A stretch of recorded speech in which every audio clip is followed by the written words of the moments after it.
Hello, everybody. I am Katrina the Christian, and this is Katrina's Word from the Lord. And today's word is about God the Son. The Son of God has existed forever. He was active in the creation of the universe. He became a man, Jesus Christ, being conceived of the Holy Spirit and born of the Virgin Mary, taking upon himself the limitations, vulnerabilities, and weaknesses of human nature. Yet he never sinned. And in this way, he fulfilled the requirements of divine law. The Father then accepted his death as an atoning sacrifice for the sinfulness of mankind, for all those who believe in Christ through faith. He was raised from the dead with a glorified body and ascended into heaven, where he is now exalted at the right hand of God and stands in for us as our high priest before the heavenly throne. He will return one day in power and glory to judge the world and to welcome the redeemed to himself. Okay, the Son was prophesied long ago. Psalm 2, verses 7 through 9 say, I will declare the decree. The Lord hath said unto me, Thou art my Son. This day have I begotten thee. Ask of me, and I shall give thee the heathen for thine inheritance, and the uttermost parts of the earth for thy possession. Thou shalt break them with a rod of iron. Thou shalt dash them in pieces like a potter's vessel. He has been granted full authority by the Father. Colossians 1, verses 15 through 20 say, Who is the image of the invisible God, the firstborn of every creature? For by him were all things created, that are in heaven and that are in earth, visible and invisible, whether they be thrones or dominions or principalities or powers. All things were created by him and for him, and he is before all things, and by him all things consist. And he is the head of the body, the church, who is the beginning, the firstborn from the dead, that in all things he might have the preeminence, the superiority.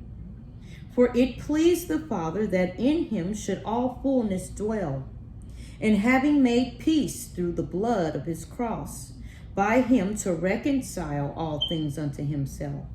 By him I say, whether they be things in earth or things in heaven. Okay, the Son came to earth, born of a virgin. Luke 1, verses 31 through 35 say, And behold, thou shalt conceive in thy womb, and bring forth a son, and shalt call his name Jesus. And he shall be great, and shall be called the Son of the Highest. And the Lord God shall give unto him the throne of his father David. And he shall reign over the house of Jacob forever, and of his kingdom there shall be no end. Then said Mary unto the angel, How shall this be, seeing I know not a man? And the angel answered and said unto her, The Holy Ghost shall come upon thee, and the power of the Highest shall overshadow thee. Therefore also that holy thing which shall be born of thee shall be called the Son of God.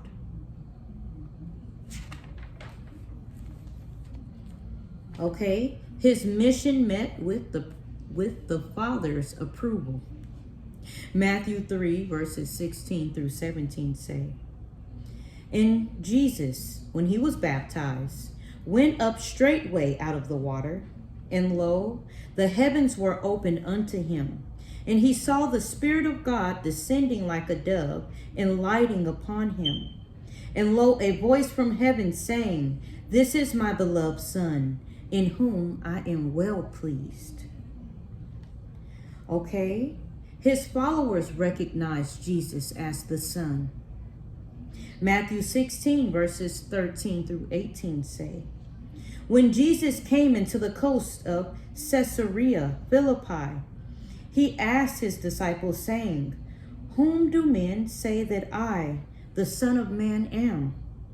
And they said, some say that thou art John the Baptist, some Elias, and other Jeremias, or one of the prophets. He saith unto them, but whom say ye that I am? And Simon Peter answered and said, thou art the Christ, the Son of the living God. And Jesus answered and said unto him, blessed art thou, Simon Bar-Jonah, for flesh and blood hath not revealed it unto thee, but my Father which is in heaven. And I say also unto thee, that thou art Peter, and upon this rock I will build my church, and the gates of hell shall not prevail against it. Okay, even some not so near recognized who Jesus was. Matthew 27, verse 54 says, now when the centurion and they that were with him, watching Jesus, saw the earthquake and those things that were done, they feared greatly, saying, truly, this was the Son of God. Okay, the Son is the only way to the Father.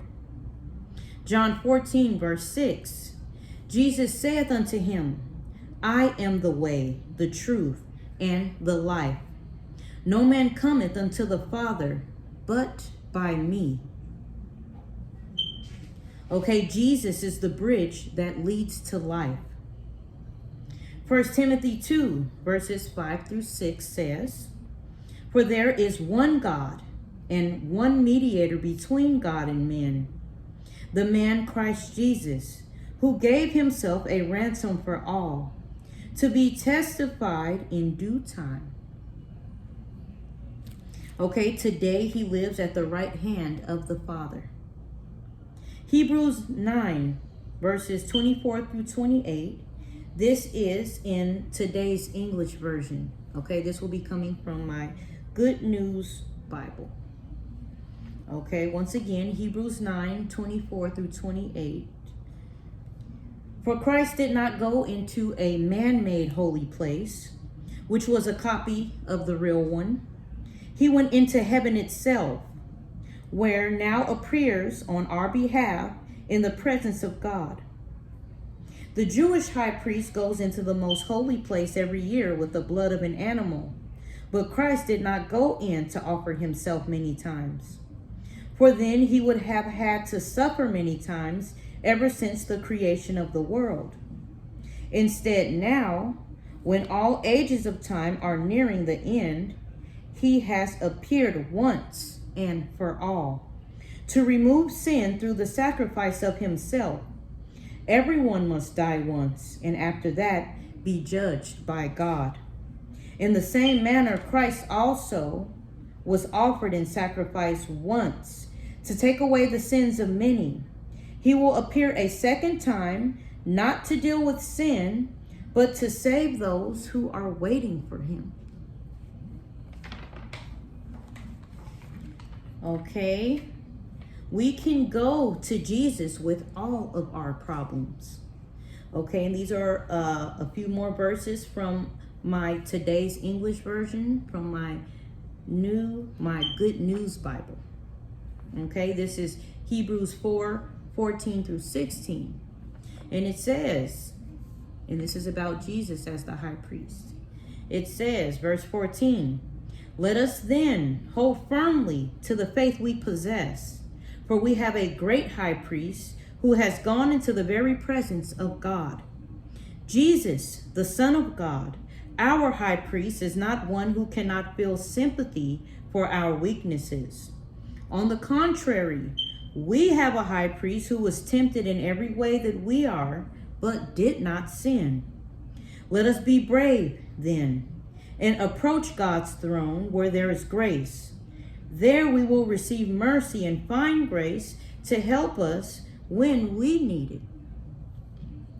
Okay, Christ alone is able to pay the price for our sins. Revelation 5, verses 8 through 10.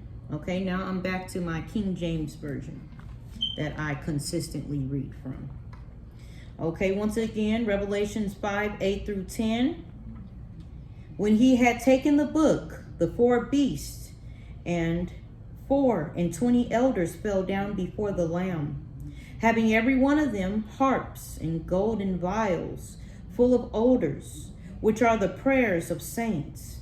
And they sung a new song, saying, Thou art worthy to take the book and to open the seals thereof. For thou wast slain and hast redeemed us to God by thy blood of every kindred and tongue and people and nation, and hast made us unto our God kings and priests, and we shall reign on the earth. Okay, yes, that is what I have about God the Son.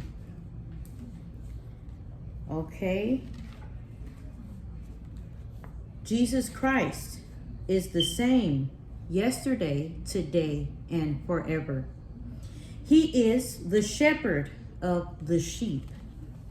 He is the great shepherd that was brought again from the dead.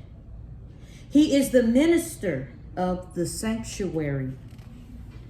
He is and of the true tabernacle. He is, and his flesh is the veil which was rent in two. He is the altar, the offerer, the forerunner for us, entered even Jesus, the priest. He is the high priest, the great high priest. He is our intercessor. He is the surety. He is the covenanter. He is the captain of salvation. He is the author and finisher of faith. He is the King of righteousness, the King of peace.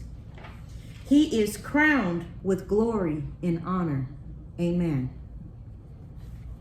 Okay, that is what I have for you about God the Son.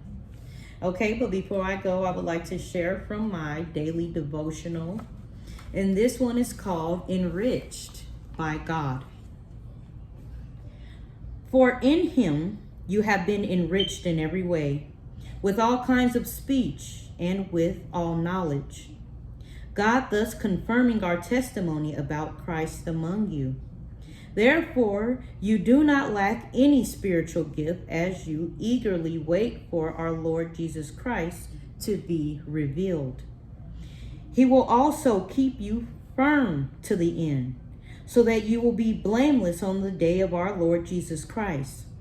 God is faithful, who has called you unto fellowship with his Son, Jesus Christ our Lord. I appeal to you, brothers and sisters, in the name of our Lord Jesus Christ, that all of you agree with one another in what you say, and that there be no divisions among you, but that you be perfectly united in mind and thought. Okay, that is 1 Corinthians 1, verses 5 through 10, the NIV translation. Okay, and it says, God has blessed and enriched his people with spiritual gifts, all kinds of speech and knowledge. What are some of the gifts you feel God has blessed you with? How are you using the gifts and abilities he has given you? If you don't recognize any particular ability or gift, ask God to show you the gift he wants to give you. Yes, ask God to reveal the gift he wants to give you. Sometimes we have our own idea about what kind of ability or gift we want God to give us. Pray about those feelings and allow God to do the choosing for you. What should be your attitude toward these gifts, knowing they came from God and not any natural ability of your own. If you are involved in a church or fellowship where there is some division, ask God for wisdom to know what to do and say. How do we become perfectly united in mind and thought? Okay, and it ends with a prayer. Lord, thank you for the spiritual gifts you have given me and others around me. Help me to recognize that they are from you and that I have nothing to brag about in myself. Help me to use the abilities and gifts you've given me so they will glorify you and not me. Help me to have the right attitude about what you want me to do. Take away any pride or division that might hinder your work in my life or your church. Unite us by your Spirit, Lord, so the gifts and abilities you have given will benefit your kingdom. And we ask all these things in Jesus' name. Amen. Okay, I want to thank everyone for fellowshipping with me and staying close to God through his word. And I'll be back again for another video.